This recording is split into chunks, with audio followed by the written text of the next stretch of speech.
Welcome, ladies and gentlemen, to your own screen, wherever you are on this lovely world. It's 7 o'clock in the evening in Germany, where we have the opening of the 5th season, the Carnival, exactly on the 11th on November. And a good close friend called me precisely at 11:11 to tell me that the start of Carnival has been taking place. Well, having said that, it is my very special moment to have somebody in the middle of one of the, yes, that you could say, top centers of the Carnival from Cologne, Dr. Graham Hill, Dr. G. And as a regular guest, I'm grateful that he stepped in to be my partner in crime for this evening. Graham has a long way in CX to talk about, to share experience. And so we discussed how AI is shaping our all future. And he came with an interesting title, AI in 3 Acts. How can AI be used to augment, redesign, and transform your business? Having said that, I would like to introduce Graham in a brief several words. Graham is a leading voice in CRM and customer experience with over 25 years of hands-on transformation work across industries. Known for his strategic depth and bold thinking, Graham combines real-world expertise with a sharp focus on value co-creation, service innovation, and AI in CX. Our dear friend, those of us know Paul Greenberg quite well, said he's done the work, he challenges the status quo, and he always backs it up with data, except some insights that are practical, provocative, and grounded in experience. Welcome, Graham. Thank you. And all I can really say on this day, kind of entry to Carnival, of course, is colour a laugh. Yeah, okay, that's the motto. But taking it a bit more serious, AI in 3 Acts. Sorry, I have to recover. The new approach to work is AI as a supportive colleague.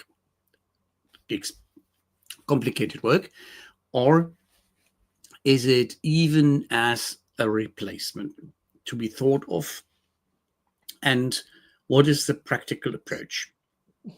First, would you like to define AI augmentation compared, for instance, to full automation, Graham? Okay. Let me put it into context. So we talked about, or you mentioned, I was talking about AI in 3 acts. Yeah.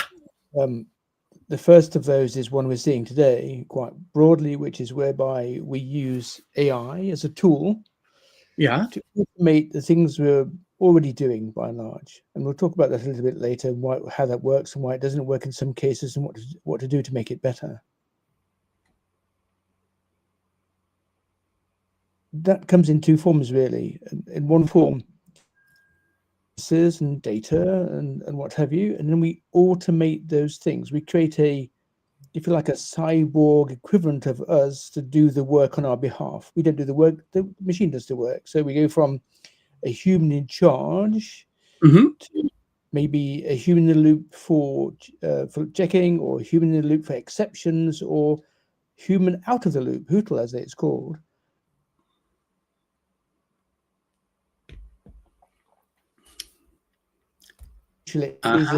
Which is whereby we do work on the basis that we use the tool AI rather than to replace what we're doing in terms of doing work, but to augment what we do. So AI has different capabilities that humans do. It's able to pass enormous amounts of information and abstract meaning out of that information that we can't really do. We don't have the ability to handle the bandwidth, nor the multiple types of information that the AI can relatively easily do. I'm talking about Gen AI now rather than machine learning and other tools. So we can use those tools to do that sort of work, and then we use the insights to make decisions. This first came out of the idea of the centaur model rather than the cyborg model, out of work in the 1990s, or comments in the 1990s, after Garry Kasparov was beaten by Big Blue at chess. Yes. The article was writing about the idea that we can use the power of computers, well, AI in those days, to use its mathematical handling capabilities to look at all the options available to you as a chess player from where you were starting at the moment where the pieces are on the board. Because chess is just mathematics, if you like, or just it's all foreseeable in terms of future moves, and using the power of the chess grandmaster to identify who doesn't work in the same way, obviously, but looks for patterns of behavior and looks for a more limited number of moves around certain archetypes of moves, of patterns of behavior, combining the two. So the ability to look at all the moves with the ability to look at most common moves that are going to win, and then to make a choice. And the centaur model, half man, half horse, came out of that.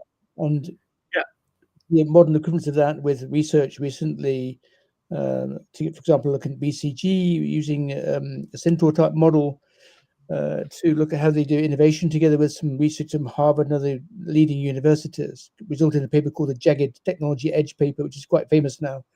Looked at how to do that and how it works and how it doesn't work and so forth. So that automation cyborg model and that augmentation centaur model are two different ways of looking at the same thing, but it's not mutually exclusive. The second part of the title was redesign and transform my, yours, and others people business. Yes. Can you dig in a bit on that? What is your expectation?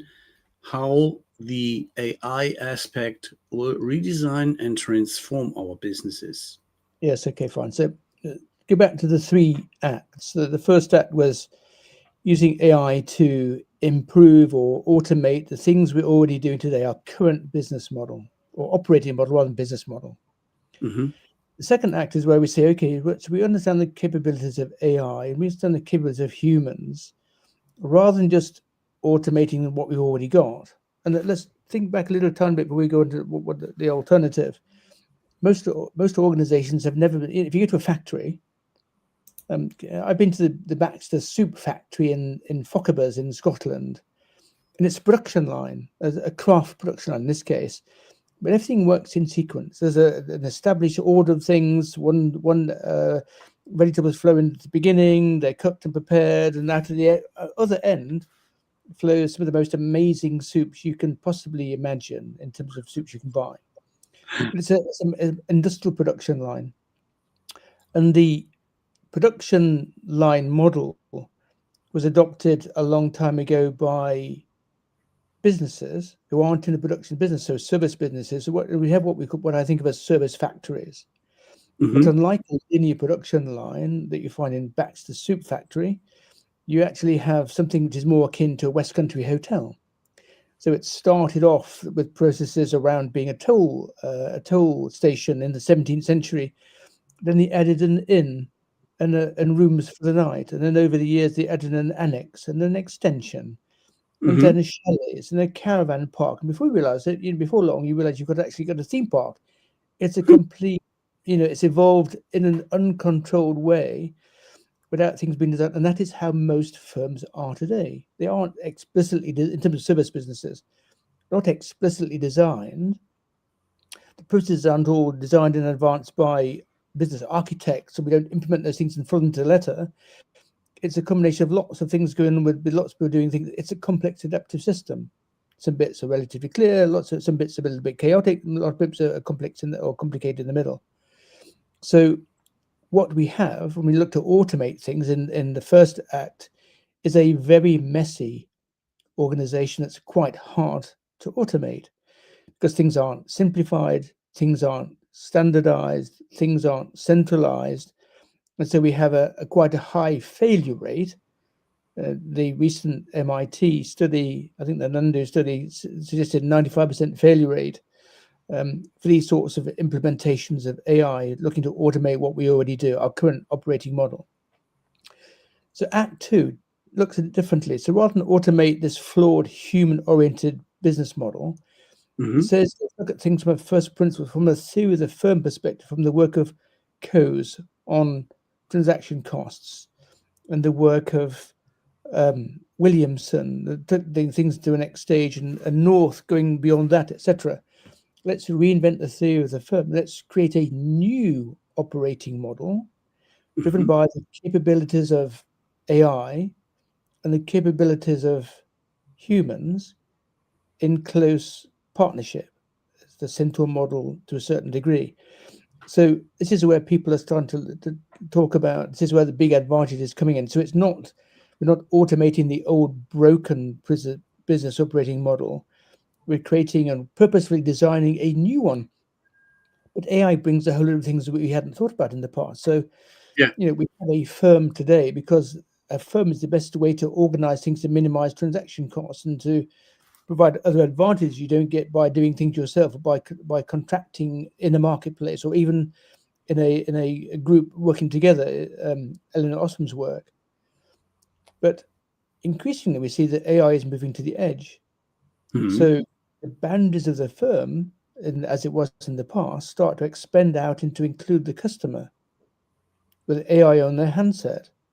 And so work by people like Singe Deakins and his organization Data Sapien, looking at how we can put AI into the hands of customers interacting with supermarkets or other sorts of organizations, is leading the way on this expansion of the boundaries of the organization into customers, into suppliers by implication. And so this is all part of this second wave, the second act, as I think about it. So reinventing from first principles the business operating model, but it's still the same business. And the third act, which we probably won't touch on much in this conversation, is where you say, okay, if I can do things differently, I can actually create brand new business models, not operating models, but business models, what business I'm in. An example that I use is one provided by Morgan Stanley in a paper on second order effects. Use the example of Ford Motor Company. So, the automobile, manufacturing automobile, a first order company. If you'd bought shares in Ford in 1980, they'd be worth about 25 times that today. But the automobile enabled big box retailing, a completely new operating model, completely new business model, rather, not operating model, business model that didn't exist before. It wasn't possible without the automobile. If you'd bought shares in Walmart in 1980, they'd be worth 1,025 times as much today. And that's the power of second order effects. That's the third act. But we don't know yet how to identify these second order effects and how to identify these future different business models where all the money is going to be made. We have OpenAI today, we have NVIDIA, we have other similar companies. They're all first order companies. They're all doing really quite well. If you look at the money they're spending rather than their revenues, obviously not NVIDIA, but OpenAI in particular. But they're not going to be the winners in the longer term. The winners in the longer term are most likely to be these second order companies that probably don't exist today, or not in the form we know them, that will emerge out of the abilities of AI and humans together to create new business models, not just operating models, as we talked about a second ago. So that's the three acts. And obviously the challenge is how do we reinvent how we do work? How do we reinvent the corporation from first principles, powered by AI and what it enables, and with humans playing an appropriate role in terms of what they can do best and what AI can do best. This is the frontier, if you like, of AI at the moment. And it's hard work. Nobody really knows what the answer is. There are some really great thinkers like Sangeet Pal Chowdhury, whose recent book is really quite astonishing. But it's still work in progress, very much work in progress. So we are starting on a blank sheet of paper, so to say. What is coming up from the second order aspects, what we yet cannot foresee. Either we have a magic crystal ball which is telling us a precise prediction of the future. Not having one, unfortunately, I cannot go for the shop to do my lotto ticket to win some millions and retire a bit earlier. Well, you probably could do today. You could get an agent to buy it for you, but there's no guarantee that it'd be the winning ticket, of course. Yeah, well, that is another interesting challenge, such as if we could use something like Michael J. Fox and the crazy professor Back to the Future aspect, it would have some impact. But if we go for what we see right now, you mentioned NVIDIA, you mentioned OpenAI. There are many out there which are heavily investing in several directions, several over multiple industries, some focused, such as Aleph Alpha, focusing with its new board members on dedicated, focused industries such as public sector and several other industries. If we go a bit through the Geminis, the Microsoft Copilots based on OpenAI solution, Perplexity, and all that, can AI truly replace hypothesis-driven problem solving, or may it only accelerate it? What is your take on that? So I'm not a computer scientist, so I don't have a computer scientist perspective. So we'll take that as a caveat. But I do use AI and have used it for quite some time now. So you'll use my experience and the copious reading I've done over the last couple of years as a framework to try and get this outside in model rather than my own, just as my own experience as an inside out model. Yeah. So there's a great paper by Frank Piller and Simon Bouchery a little while ago that looked at how we use AI to augment innovation. Frank is an innovation professor at RWGH in Aachen and a good friend. And in that paper, they use large language models, LLMs, and they use it successfully to explore the innovation space. So if you think of the Design Council's double diamond model, you have a diamond that starts off, okay, what's my problem? I explore the problem space, the first half of the diamond, if you like. Then I narrow it down to the problem I want to solve.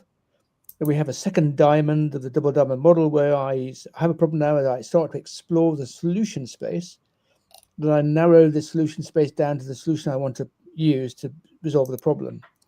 And they found that they could use AI quite successfully, LLMs quite successfully, to explore more space more of the problem space and more of the solution space. But it was very much them doing the work, and they were using it as a tool. And I've seen a number of papers that suggest that you can very easily replicate that and do it quite successfully. The challenge being, of course, that as an LLM is I don't understand it's negative, but is a stochastic parrot, if you like. It produces answers that are based upon probability structures. Again, I'm not a computer science, so the probability of the right answer being produced based on all the data that have been used to train on. So you still have a human guiding it where to go. And my experience of using LLMs is that if you don't know your subject very well, you can get all sorts of very confident results. So not only is our LLMs what you might call stochastic parrots, but also they're very good. They have a good dose of Dunning-Kruger, so they'll present a very coherent and polished answer, even though it might be not correct because the data based upon isn't up to date, or isn't actually correct, or they've hallucinated and filled in the gap because it was the most logical thing to do from a probabilistic perspective. So you do need to have somebody in that driving seat, making sure that you're using the tool to its best effect. Can you automate those things? Probably. I'm sure it's been done. Will it produce really, really good results? Highly likely. But you still need, I think you still need a person in the loop for most organizations to be able to look at the result and say, does this make sense? Is it implementable and what have you? No matter how good the tools you've developed, whether you're using an open LLM or a curated small language model rather than a large one. So in other words, one you created yourself, you should always take the results with a degree of a small pinch of salt, should we put it that way. Is it going to be used to automate these things? Oh, absolutely, certainly. Because the cost effectiveness of doing so is quite high. Should you do that for important things? I would argue no. For some trivial things, maybe yes. I mean, we see a lot of talk in the marketing circles, using AI to generate hyper personalized communications. There was it, hyper. Personalized communication. So, i.e., a presentation just for you, and I get a different one just for me. And if I'm doing something tomorrow, then I get something different again.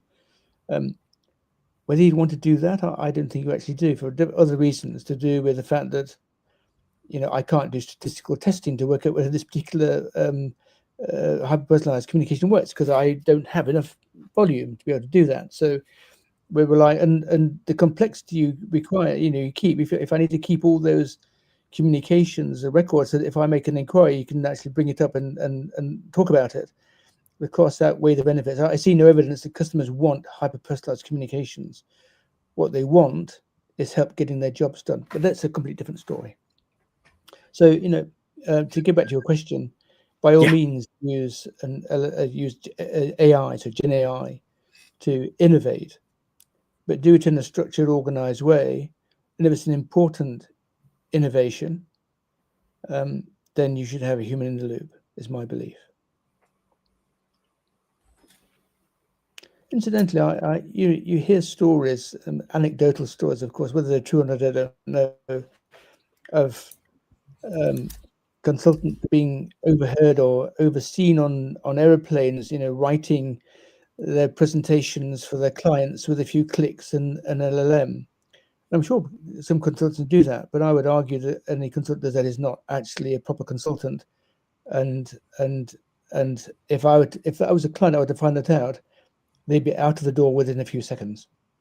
And that would be terminated on the spot. But again, that's a different conversation. Well, the other Graham we have quite often as our honored guest argues fluency over fidelity. I see that means fidelity. As he is a Brit like you, I guess you can explain a bit more. Fidelity, what is it? I'm trying to work out what the actual question means. Maybe, Graham, could you expand upon what you actually mean? We're talking about, is it from the perspective of the user, fluency in using LLMs versus quality results, or I'm not quite sure what you actually mean? Then we will see if Graham is so kind to give us some more fodder that we can dig in. Till that moment, I am driven by the aspects of scaling of the economy, reshaping the economy, and the way of going for higher margins, going for higher productivity in certain less interesting, repetitive areas. And you made the hint that it might go for the aspect that we have either large models or we have specialized models, such as one of the approaches. A lot of large language models are used by some CRM vendors. We know well, the one with the blue cloud, the other from Germany with an ERP background. But there are some coming from India, which are dedicatedly focusing on small bits and pieces and combining them to be best at what they do in the little aspect to support the human. Yeah. So Yeah. how will AI reshape the economies or economics of projects in the area of pricing and margins from your Sure. perspective? That's a good question. Let's pick it up from various perspectives. So the first one of those, I think we talked about productivity. There was a couple of interesting papers earlier on, or articles from the Federal Reserve Bank of Dallas, of all places, Oh, talking about productivity growth over the years. And remember Fry and I can't remember the author. They a couple of in 2013, I think it was. They looked at the impact of computerization on jobs mm-hmm, and whether they would change, which jobs were likely to be replaced by computerization.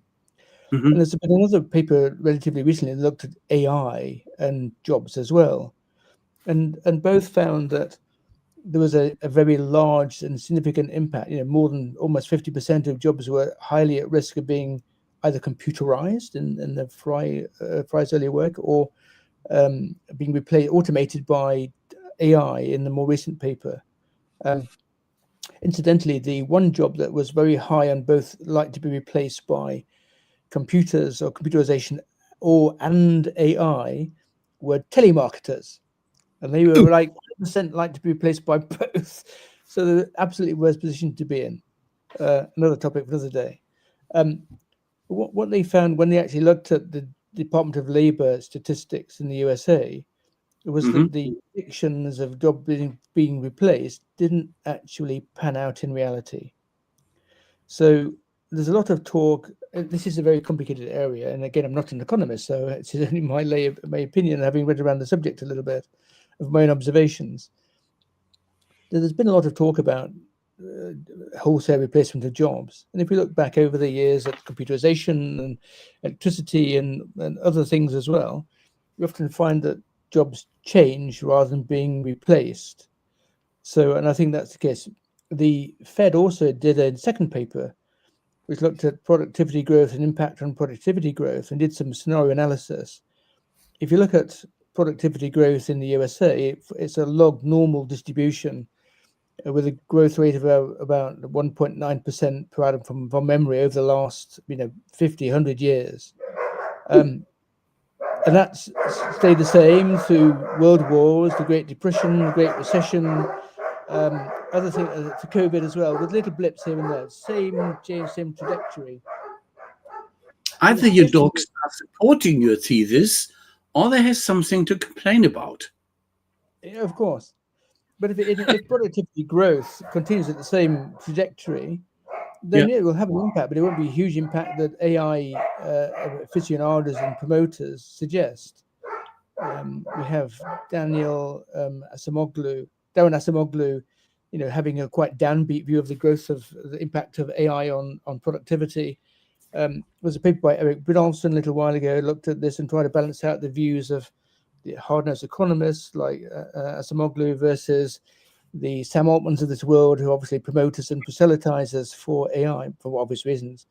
The real thing comes if we can get actually an increase in the rate of growth of productivity, which is probably not going to be huge, but might be significant. If that happens, then things are going to look quite good over the period of time. The Fed also looked at two other scenarios, two singularity scenarios, where AI becomes sentient, for the sake of argument, but in a benevolent way, and resolves our problems of scarcity. And we have a golden era ahead of us where, a bit like Star Trek, we can, you can almost replicate anything. There's also other scenarios where it becomes malevolent rather than benevolent, and an extinction event we're heading that direction. Of course, there's no data supporting either. They were just scenarios, but it was interesting that the work that they did. And I'll share the papers with you afterwards. They're actually very easy to read and really, really interesting. So AI will have a huge impact. I mean, Eric Bridolfson, again, MIT and Stanford at the moment, says that in the short term, we greatly overestimate the impact of a general purpose technology like AI. But in the longer term, we greatly underestimate. And what we see is a J-shaped curve where we have a new general purpose technology like AI. It takes 5 to 10 years to get to understand how to use it properly, what the best use cases are. to identify and develop all those complementary capabilities you need to get the most out of it, and to develop them before you get, if you like, a golden age of technology becomes really much more productive than it was in the past. So we were at the start of that process. We were only 2 or 3 years into this process, and it might take 5 to 10 years. So perhaps that's why we see, indeed, as we see think back, CX, CRM, ERP, TQM, they all have 70, 80, 90% failure rates at the beginning. And it's only when we understand how to use them, what complementary capabilities to develop, do they start to deliver outsized results. So we're in the same space. And we could have predicted that a long time ago. And I think some people like Eric Bernardson did predict that. They wrote a famous NBR paper on the J-shaped productivity curve, which describes it in detail, which is what we're seeing today, with high failure rates, but improvements as we learn how to get the most out of AI in terms of what it can do and what it can't do. In the old days, one said, computers can do your mistakes a lot more precise and faster than you ever thought of. Precisely. If you feed them wrong. Now, precisely. having said that, we have the opportunity, which is when it came to business transformation or computerization and the opportunity that we create job enrichment and job enlargement, that this opportunity sounds to come back with AI as it is reshaping and will create new roles which will emerge in organizations as AI takes over the repetitive tasks. I don't think it's going to take over repetitive tasks necessarily. It almost certainly will take over many of those, but it will take over other tasks as well. But it's again, Sangeet Chowdhury talks about identifying where the capabilities of AI on a comparative scale are higher and better and cheaper than the equivalent capabilities of humans. So humans should do different work that they're more capable of doing that AI isn't so capable of doing. And I would argue critical decision making is in those spaces today, things that require empathy. Again, a difficult spot. I'm not, and whether we see empathetic robots or empathetic AI being developed, etc., for good and for bad, as we recognise from some of the recent court cases that have now started up in America because of the very sad suicides of youngsters, teenagers in the USA. It's recognising that what AI can do better. I mean, as I said, the thing, the coordination element, the ability to look at vast amounts of data, general open data and specific narrow company data, and to parse that data and make sense out of it, something a human could never do, no matter how much time they had.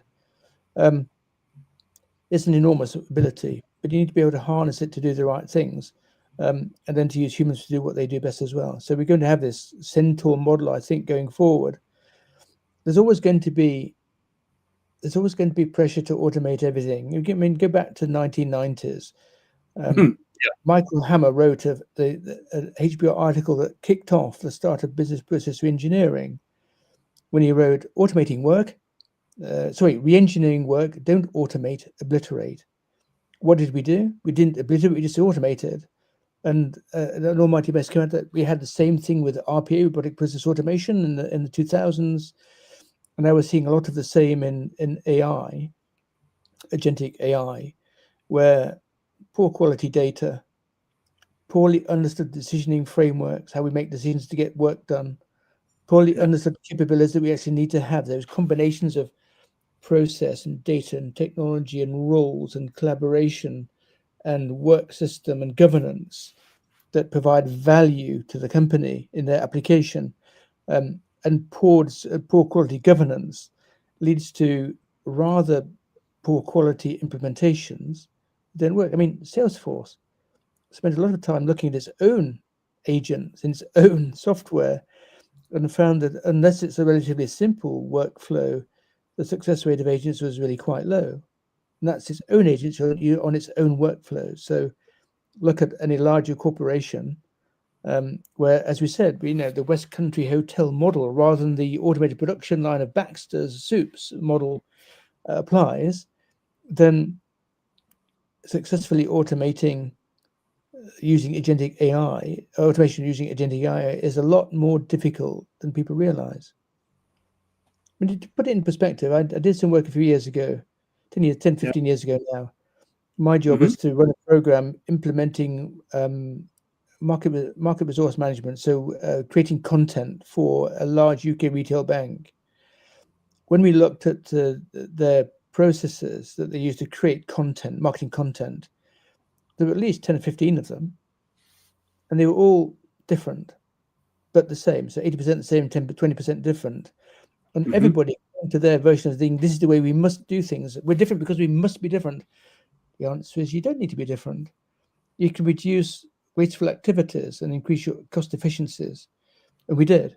You can reduce unnecessary variation. We don't need 10 versions of this particular process. We need one that's good enough. And so we can increase economies of scale. Yeah. And if we can simplify these things and centralize them, we can identify activities that have high fixed costs, and we can automate them, reducing the fixed cost. We get operating leverage, and the more we do that, the more value we get out of that. So all that needs to be done before you start to think about automating through agentic AI, and that just covers the process. That doesn't think about decision rights, governance, all those things as well. But there's another thing as well which comes out of that, which is when we talk about AI, we think about data and technology and models. But if you talk to an expert like Eddie Short, who was my client at a UK telco in the past, head of data insights and analytics, he reckons that in terms of AI success today, it's 10% data and technology, 20% models, but it's 70%, the lion's share, 70% is developing complementary capabilities, facilitating change. You don't manage change, you're facilitate it, and using those two things to transform your operating model or your business model according to whether you're Act 2 or Act 3. So I see a lot of work talking about data and technology and models. I don't see hardly any work online talking about that big 900-pound gorilla in the room.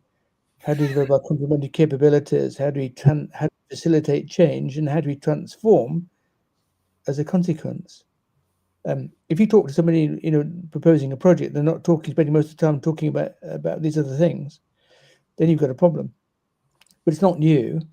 If you look at Microsoft's handbook for implementing Microsoft Dynamics 365, it's called Design for Success.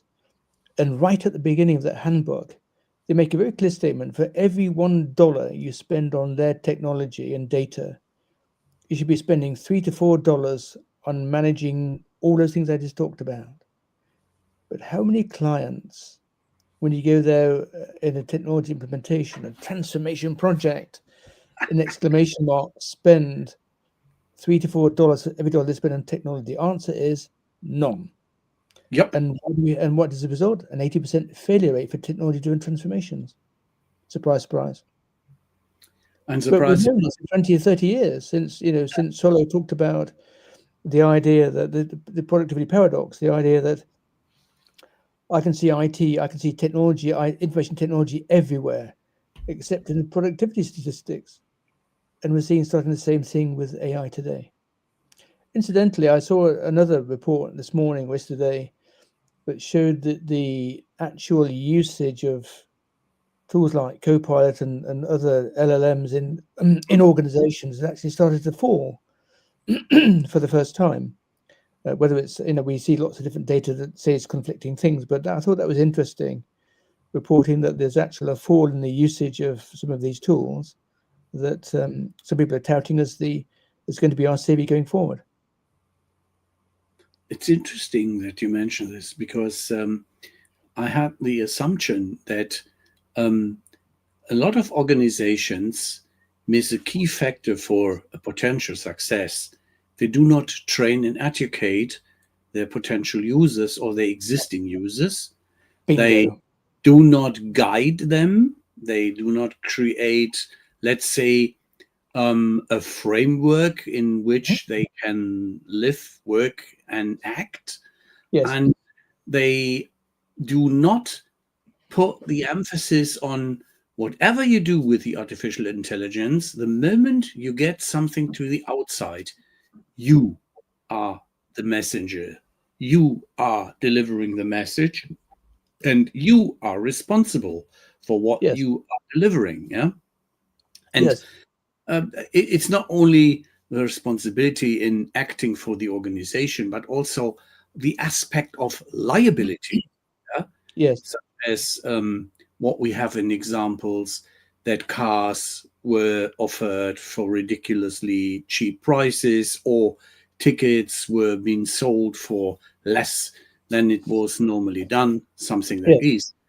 What I was going for is, what struck me is, as you mentioned, that small AI-enabled organizations might beat giants which are too lethargic and not agile enough and not empathic enough to make a better use out of it. So That's a the good, little ones could beat the large ones, probably. possible. I mean, it all depends on how innovative, let's say you use the word innovative organizations are, how entrepreneurial they are.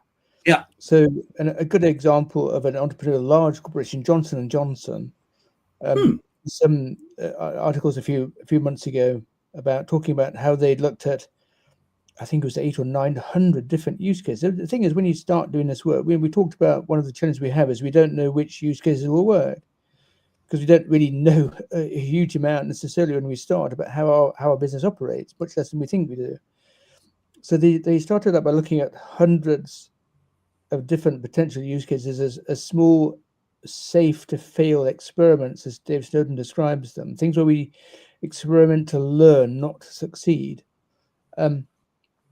And out of those hundreds of experiments, they ended up with less than 50 use cases that they decided were worth implementing. Okay, And fair enough. productionizing.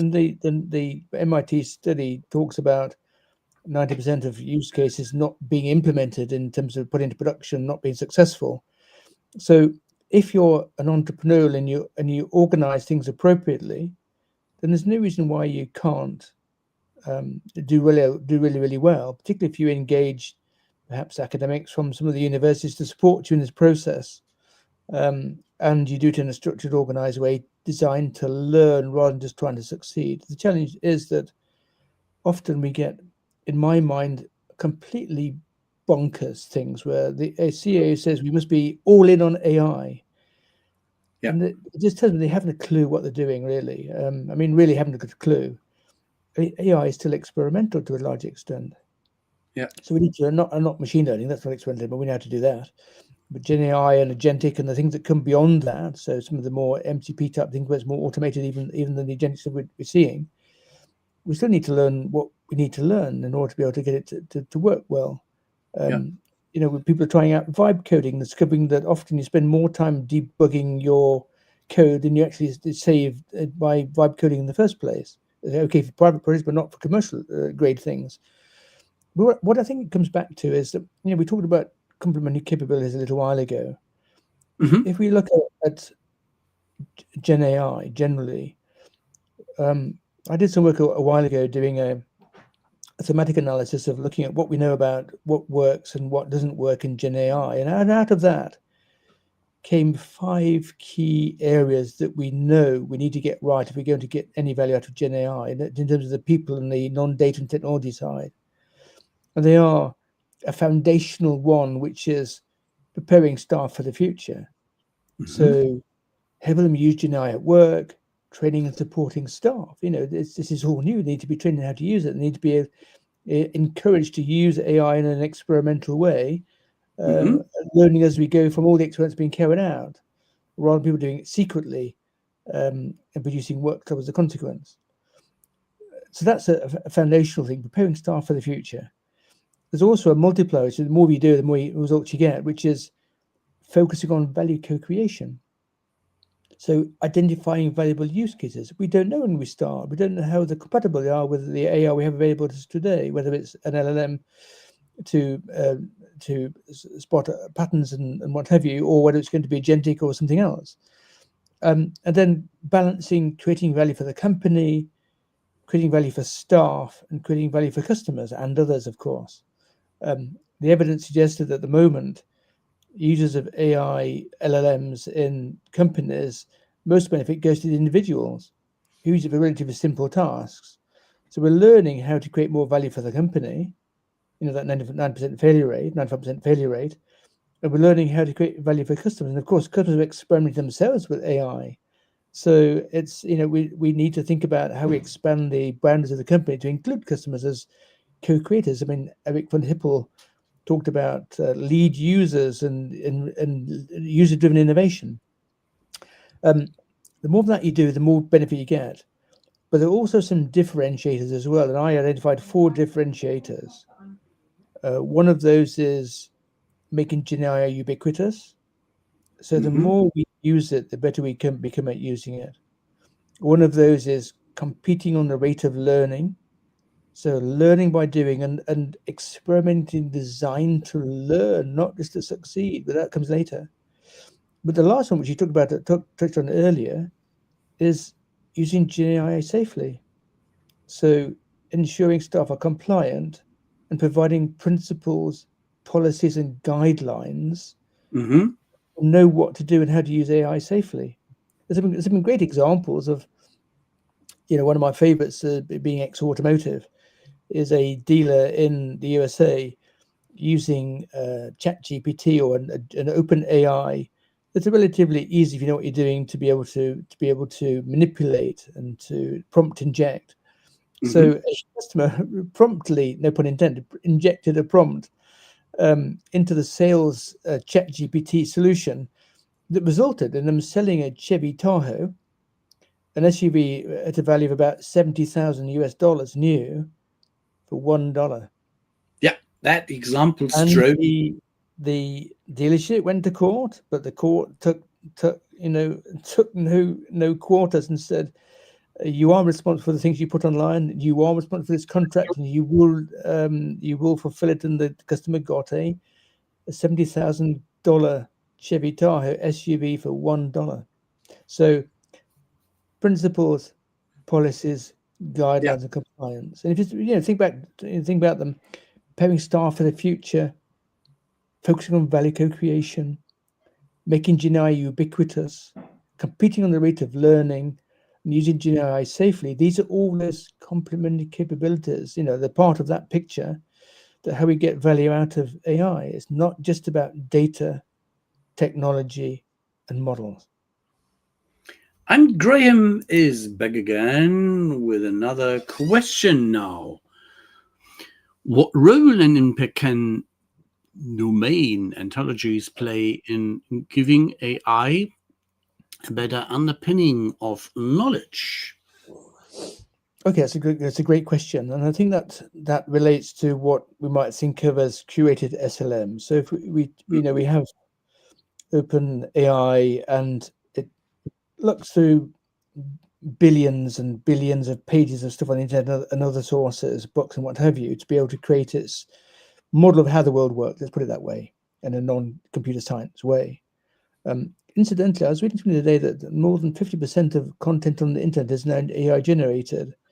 There is a challenge of model decay, whereby models start creating answers that get on the internet, then they feed other models or itself later on. So you sort of reversion to the mean over a period of time.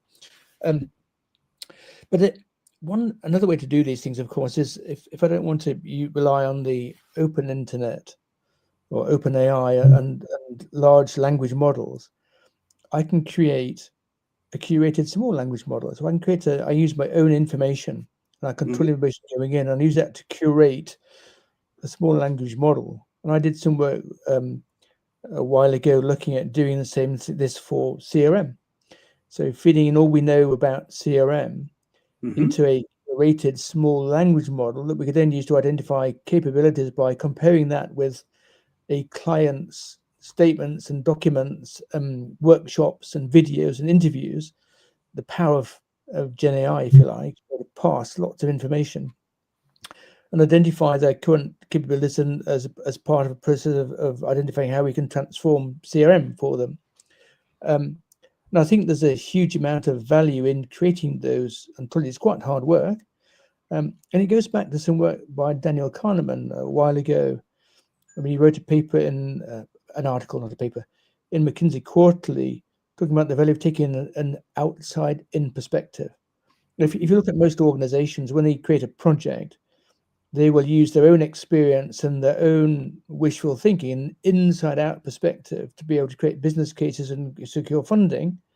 And those are usually a long way away from the real world. So Danny Kahneman talked about creating this outside in perspective, looking at what everybody else has managed to achieve on the basis that whatever you're going to do, it's probably going to be around the mean or the median. It's not going to be one of the extreme positive results that you are going to be forecasting. And hopefully it won't be one of those extreme negative results that occur in equal likelihood. What we don't have at the moment, we don't have these base rate models describing the full range of results that we've achieved with AI, fully negative and fully positive, that we can then use to create that outside in perspective to help with our inside out planning and development work. But creating curated SLMs, small language models, we control the data and using RAG obviously to be able to feed information, and as part of your use of AI, as part and parcel of doing that. So I think what Graham suggests is a really powerful way forward, and these are things that you can afford to do relatively easily as an organization, even potentially as an individual with a bit of hard work, whereas you couldn't afford to develop an LLM. Although of course our friends in China have managed to do that with the fraction of the cost that OpenAI and co have done in the West. So yes, I fully support the use of curated SLMs as a way to be able to create models that are specific to you and your domain, bring in outside expertise, so we end up with an outside-in perspective as well, not just an inside-out perspective. And using those in a controlled way, it also means, of course, your data doesn't leak out into the larger domain. There were some interesting reports in the last few days about early prompts into ChatGPT appearing in Google searches, which is obviously what you don't want to happen. It is a challenge. And I was just wondering how we can trust and take the credibility to an organization which is heavily using AI for handling some of their analytical work or their general analysis and decision making, such as the bot CEO. So somebody go for the whole time to Hawaii and enjoy his life in either Oahu or on Maui. That is a perspective. How can we still trust and think about that those organizations take credible or take proper decisions? Yeah, so I don't think we're there yet. So there's I couple of studies I've seen recently. There's one, I think it was at Cornell, where they created, I think it was called the Agent Company.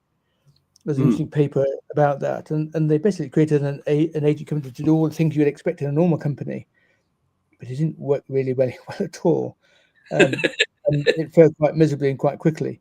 I saw another paper where other academics created a market with buyers and sellers and allowed the market to evolve as you might imagine a market would evolve, a free and open market, a market that's thick and safe and uncongested. And the market started okay, but very quickly it started to devolve in a quite negative way into the same sorts of behaviors that we expect humans, trying to corner markets, trying to create advantage for their own advantage, weak regulation, all sorts of things, various nefarious behavior. So the idea of you going off to Maui or Oahu or wherever that takes your fancy, while your bot company runs life, I do not believe we're there yet. And again, it comes down to the idea that we don't really know enough about, if you think about it, over a 10-year period, most companies revert to the mean. So the best companies get worse in terms of performance, and the worst companies get better in terms of performance. Yeah. Few companies maintain an advantage over that 10-year period that is persistent and grows over time. What you can read out of that is that, first of all, we don't know how to create high performance companies. Otherwise, we'll be doing it, wouldn't we? And also, as Michael Mauboussin describes in a book on success and luck, the more alike we become as an organization or as individuals, the more we rely on luck for an advantage. Yeah. Fair And so enough. luck plays a significant role in the success of many organizations that people don't want to either recognize or talk about. And why wouldn't that apply to bot companies as well? So I don't think we're at the stage at this moment in time to be able to retire to Maui or whatever and let a bot company run life on our behalf, run certain processes, no problems, particularly those that have been simplified, and centralized, and standardized and centralized, that are compatible with automation. But for most processes, I don't think we're really there yet. Only when we get down to starting to reinvent the operating model, Act 2, do we really have a chance of doing that. But we're not there yet. Quite some way from it, I believe. What is your take on the ethical risks which might arise when AI is influencing strategic recommendations? Very good question. So let's ignore singularity type things because that's too hypothetical at this point. I would not let AI make critical strategic decisions. Certainly not the open AI equivalents, and I wouldn't probably let a curated SLM, curated AI make them either. Not bet the bank type decisions. I would always want to have a human in the loop, as it were, to do that. So the idea, I think, is that we should have. Again, it comes back to Sangeet Chowdhury's work on that he described in his book Reshuffle. Incidentally, the only book I recommend on AI is his book Reshuffle. I don't recommend any other books. I've read lots of them over the last few months. It's the only one I recommend. It's absolutely brilliant. Everybody should read it. I don't get anything for saying that, but it is just the truth. It's the best book on the market. Reshuffle. But he talked about we talked about it earlier on, using AI's capability to its best advantage and using humans to their best advantage. The old-fashioned model of comparative advantage in strategy applies just as much here. So use AI what it can do, passing information, guiding decisions, collaboration, and what have you, and then use that as a foundation to reinvent how you do your operating model and put humans in the loop where they add value. It does change how we get rewarded as an organization. There's a concept called the value stick from Felix Obaltagui, where you look at the surplus you get as an employee and as a customer and as the firm, and that changes with the use of AI. But again, I personally would not let an AI make critical decisions, because if they're that critical, we're probably going to be bounded in uncertainty, and bounded in a lack of data. So you need a guiding hand on the tiller, and you need that either through as a human in the loop, or you need it through governance and guardrails and guidelines. Yeah. That the AI has to follow. And as we've seen in other experiments, if you let AI go and do its own thing, it will find ways around those things if it can do so in order to fulfill its goals. So you have to be careful what you ask for, because you might actually get it in ways you didn't intend. Looking at our friendly clock, we have run out time. So I would love to give you the opportunity for some final last words in that show. So, what is your prediction, as we both are consultants, for the consulting workforce by 2030 and an AI dominated landscape? Okay. As Niels Bohr famously said, prediction is very difficult, particularly for the future. But let's have a go. So I would say, in short and simple words, we're going to go from a pyramid model with lots of young consultants doing all the grunt work at the bottom, and middle managers making choices, and senior partners doing the guidance, to a diamond-shaped model, as Joe O'Mahony, professor of consulting at Exeter University, describes, where we have AI tools doing a lot of that grunt work that's done by juniors today, and middle managers, which need to expand their presence. That means bringing more people from outside of consulting and to become middle managers in consultancies, making choices, using those tools rather than using the tool of lots of grunts, junior consultants, and the senior management looking at different things that they carry out. It means a change to billing time and materials and fixed costs, to billing maybe based around outcomes. That means taking more responsibility for the outcomes you deliver rather than just producing outputs, which is what most consultants produce today. It means bringing lots of people from outside who aren't consultants at the moment, and that's a very difficult proposition. And as we've already seen in lawyering and accounting and consulting, it means a far smaller number of new recruits coming in, because we won't need them in the way we did before. But it depends upon developing curated SLMs that have all the knowledge of consultants embedded in them to be able to make those choices and their decisions. A big but and a big if. The very interesting aspect for the future of our consulting and consultation business, it lies in the near future. So we can add value and we can focus on the needs of our customer. That was our CRMKonvos for today. Excellent. Thank you very much, Graham. Thank you. To our audience, which is still with us, and especially to Graham Robson for giving us some fodder to think about and on his comments. So thanks so much for being with us this week. Thanks again, Dr. G, for your time and insight.